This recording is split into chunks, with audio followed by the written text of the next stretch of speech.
पुण्यात्माओं, जैसे ये कलयुग चल रहा है, इस कलयुग की ये बिचली पीढ़ी आ गई। परमात्मा इसे दयालु है कि अब ये पूरे विश्व में अपनी प्यारी आत्माओं को, अपने बच्चों को पूरे, चाहे वो किसी भी योनि से दोबारा मनुष्य जीवन भी प्राप्त करेंगे अभी तुरंत, परमात्मा की वाणी जगह जगह गूंजेगी। मालिक ने ऐसे इंस्ट्रूमेंट बनवा दिए ना, ये आदमी की बुद्धि की सतर के इंस्ट्रूमेंट हैं जो कंप्यूटर तक बना लिए, इंटरनेट लगा दिए, मोबाइल बना दिए, इसमें टेप भी अंदर, रिकॉर्डर भी अंदर, और बातचीत कर लो बाहर से वो भी अंदर। ये मनुष्य यही था सतयुग से लेकर आज तक, और इस पर ढंग से पेचकस नहीं बना था, ना कोई ऐसा कोई साधन था कृषि का। तो अब ये इसलिए बनवाए हैं परमात्मा ने कि इसके माध्यम से मेरे बच्चों तक, चाहे वो किसी योनि में, कुत्ते गधे सूअर या अन्य किसी योनि में है, जैसे कुम्हार ने नाम ले लिया, मोबाइल साथ रखेगा, गधे साथ होंगे, उन गधों पर भी वाणी का असर होगा। मालिक की इतनी सौसिद्ध वाणी है ये परमात्मा की। किसान हल जोतता है और बैलों के साथ घूम रहा है, जेब में मोबाइल है, परमात्मा की वाणी सुन रहा है, क्योंकि सुने बिना आत्मा रह ही नहीं सकती। या मंत्र लाओगा या अपनी परमात्मा के वचन सुनेगा तो उन बैलों पर भी असर होगा। उनकी प्रारब्ध कर्म पूरा होते ही उनके बहुत से पाप कर्म इस वाणी से निर्मल हो जाएंगे और उनको मनुष्य जीवन मिलेगा। तो इस प्रकार पूरे विश्व में परमात्मा एक बार सभी प्राणियों पर रहम करेगा, और जो अच्छी आत्मा है वो तो पार हो ही जाएंगी, क्योंकि उनको ज्ञान सुनेगा, उनका वो तो सिर धड़की बाजी ला देंगे। जैसे पहले पिछले इतिहास देख लो, गोपीचंद और भर्तृहरि दोनों राजा थे। परमात्मा प्राप्ति के लिए गोरखनाथ जी से उपदेश लिया, और जो भी आज्ञा दी उस गुरु ने, और जिस सत्र का वो गुरु था, और उन्होंने जो उससे प्राप्त किया, जो आज्ञा मिली, वो सिर धड़की बाजी ला दी। गुरुदेव ने कहा कि जाओ, अलवर के राजा का किला बन रहा है और उसमें मजदूरी करो और मंत्र भी जाप करते रहना, और वहाँ से मेहनताना मत लेना, रोटी के लिए कहीं और टाइम करना। अब जो आज्ञा गुरुदेव, उन्होंने जिसने भगवान पाना, फिर बकवादों की कहाँ कसर रहेगी, उस आवश्यकता रहेगी, अगर मगर कहाँ रह गया फिर उसके मन में। या तो भगवान चाहते नहीं तुम, कोई कहता है जी बीड़ी ना छूटे, कोई नो कहे जी यूँ तब यूँ नियम तो मेरे पर ना पुग गए, फिर तो तू ड्रामा कर रहे हो भाई। फिर भगवान पाने के लिए तो समर्पित होना पड़ेगा, अरे इन महापुरुषों की तरह। लेकिन उन वो वस्तु भी ना मिले, तुमने वो मिलने जा रही है। तो 12 वर्ष तक अलवर के किले में उन्होंने मजदूरी करी और मंत्र जाप करते रहे, और टाइम के लिए कुम्हार के घर पे गारा गुंदा करते, उसकी गारा गुच्छा करते और उससे रोटी प्राप्त करते थे, और वहाँ मजदूरी करते, जो भी समय था निर्धारित 8-7 घंटे का। तो जिन अब पुण्यात्मा वही हैं ये जो सब कुछ कर सकते हैं मालिक पाने के लिए, जब इनको ज्ञान हो जाएगा। समझ हम ना अरीबती बात हमने ये दिखाई दे यहाँ की चोचले, तो ये चोचले हमें फिर नकली दिखाई देंगे, खिलौने मिट्टी के। पुत्र है कितना प्यारा लगे है, मृत्यु हो जाए एक्सीडेंट में, टूट गया खिलौना, रो माथे बात मार मार के। परमात्मा कहते हैं गुड़िया खेलत जन्म गंवा दिया, तने लाया नहीं विचार। ये खिलौनों से खेलते तने असंग जन्म हो गए, कुछ भी ना सोचा। आत्मा तू कहाँ से आई थी, कहाँ जाना है तूने। तो पूरे विश्व में अब शांति होगी, एक बार सतयुग जैसा माहौल बनेगा, हाहाकार मिट जाएगी। हम जो भिन्न भिन्न पंथ बना बैठे, भिन्न भिन्न मजहब बन बैठे, हम अपने भोलेपन में अलग अलग हो गए, परमात्मा के लिए हुए हमने सोचा हिंदू धर्म अपनाने से भगवान मिलेगा, फिर अलग से कोई मजहब बना, मुसलमान धर्म बना, तो हमने सोचा शायद इससे भगवान मिलेगा, तो उसमें चले गए, वो ग्रहण किया कुछ पुण्यात्माओं ने। फिर किसी ने पता लगा भाई सिख धर्म से हमें लाभ होगा, तो सिख धर्म भी खूब अनुयायी बने। किसी ने ईसाई धर्म से सोचा कि शायद ऐसे भगवान मिल जाएगा, तो ईसाई बन जाएंगे हम। लेकिन अब हमें पता चलेगा, क्योंकि हम पहले दूसरों की सुनी सुनाई पर विश्वास किया करते थे, और अब हम आंखों देख के विश्वास करेंगे अपने सदग्रंथों को।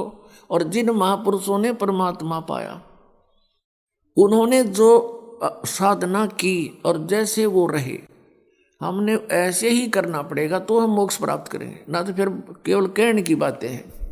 तो इस प्रकार हम फिर एक होंगे। परमात्मा ने 600 वर्ष पहले कह दिया था धर्मदास, कलयुग जब 5500 वर्ष बीत जाएगा, उस समय परमात्मा ने कहा कि हम ही आएंगे।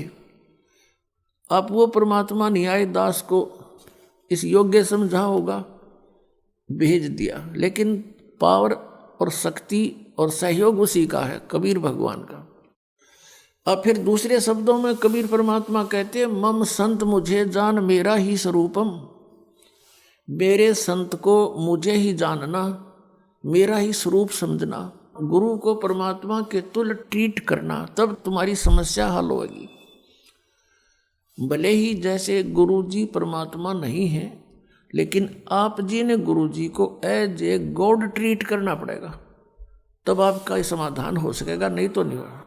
जैसे एक गणित का प्रश्न होता है, ब्याज का, ऋण का, तो उसमें मूलधन ज्ञात करना होता है, तो उसमें मानना पड़ता है कि मान लीजिए मूलधन 100 रुपये, फिर उससे वो दर निकल आती है, फिर मल्टीप्लाई करके ओरिजिनल मूलधन हमें प्राप्त हो सकता है। ओरिजिनल मूलधन अरबों में होता है, लेकिन उस अरबों वाले मूलधन को प्राप्त करने के लिए हमने सपोज करना पड़ेगा कि मान ले मूलधन 100 रुपये, वो 100 रुपये मूलधन नहीं है, पर उस 100 रुपये मूलधन मानने बिना वो अरबों वाला मूलधन मिला को नहीं। ऐसे ही दास को यानी गुरु को आपने ये सोच के अपने आप को व्यवहार बदलना पड़ेगा कि मेरे सामने भगवान खड़ा है। गुरु एक मनुष्य नहीं। परमात्मा कहते हैं, गुरु मानुष कर जानते ते नर कहिए अंध, महा दुखी संसार में फिर आग गए यम के फंद। गुरु को मानुष जोग ने अर्प करे चरणामृत को पान, ऊ चरण धो धो पीवारू मानुष गिणे, ते नर नर कह जावेंगे युग युग होवे समान, चाहे भक्ति भी कर रहे हैं। अब ये मर्यादाएं आपने अपनानी पड़ेंगी, अपना व्यवहार बदलना पड़ेगा, अपना स्वभाव बदलना पड़ेगा, आधीनी में आना पड़ेगा। हमने आधीनी बिना भगवान नहीं मिले। हम अभिमान कितना कर सकते हैं, किस चीज़ का कर सकते हैं? अगर शरीर का करते हैं, उच्च जाति का करते हैं, शरीर में 1 मिनट में अधरंग मार जा, पड़ा पड़ा बांगा मुंह हो जा, मुंह में माखी बड़े और लगने, हाथ से हटा भी नहीं सकता। बता इसका क्या अभिमान करे प्राणी। आज उच्च जाति में है, कल मृत्यु हो गया, गधा बन गया, वह जाति के काम दिया उस जाति और मजहब ने। तो हमने हर तरह से अपने इस मन के जो पर हैं बकवाद करने के, ये सब काटने पड़ेंगे, इनको ठीक करना पड़ेगा। तो ये ज्ञान से होगा। तो जब हम गुरुजी को एज ए गॉड ट्रीट करेंगे, अब जिन्होंने परमात्मा पाना है वो अच्छे विद्यार्थी होते हैं।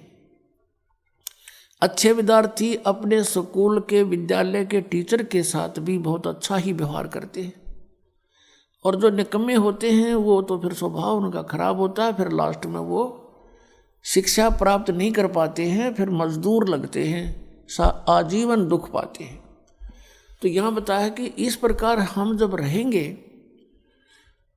गुरुजी को ये मानकर बैठे कि यहाँ मान ले इस दास के स्थान पर और कबीर परमात्मा आ जा, जो भगवान है हमारे सबके पिता, तो आप कैसे व्यवहार करोगे?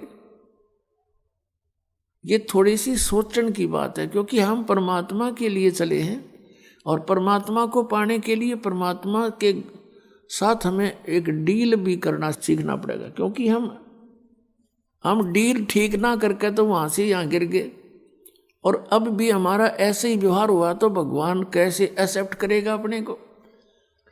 आज्ञा का पालन हो, नम्रता हो, गुरु के अंदर कोई दोष दिखाई नहीं देना चाहिए किसी भी प्रकार से। आप कितने समझदार हो सकते हो, आप कितनी बुद्धि रख सकते हो, आपको अपने का नहीं पता कल क्या हो जाएगा, और दूसरे के विषय में हम सोचते हैं तो ये हमारी नालायकी है।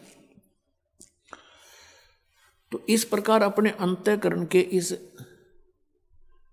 जो विचार हैं इनको भी हमने शुद्ध करना। और ये शुद्ध कैसे होंगे? जब तक आप गुरु जी को परमात्मा के तुल्य नहीं देखोगे तो सफल नहीं हो पाओगे। तो ये नियम है कुछ। तो कहने का भाव ये है कि जिन महापुरुषों ने परमात्मा पाना वो तो इब के निकल जाएंगे सब, इब के घनी आसानी से निकलोगे। और प्रत्येक कलयुग में इस बिचली पीढ़ी में अरबों खरबों प्राणी परमात्मा पार करते, मनुष्य जीवन दिला दिला के उनको फटाफट। लेकिन नियम में रहना पड़ेगा। भक्ति बहुत आसान है। नाम उठत नाम बैठत नाम सोवत जागवे, नाम खाते नाम पीते नाम सेती लागवे।